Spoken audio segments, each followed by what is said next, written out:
добрі, тишкулці, мотоляни, молодовці і гостики дорогі приглашені. Я рада бачити вас теперечка в нашої хати, бо наша хата тепер на все багата.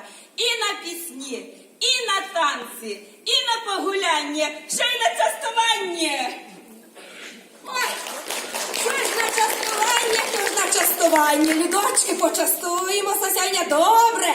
Господинька, коли ти бачила, кілька ж ми всього за ті дні наколядували. То я бачу, скільки ви те наколядували, добра путля. Але ж слухай, не знаємо, що то робити. Чи то саме всі з'їмо, чи з людьми поділимося? А як же ж саме?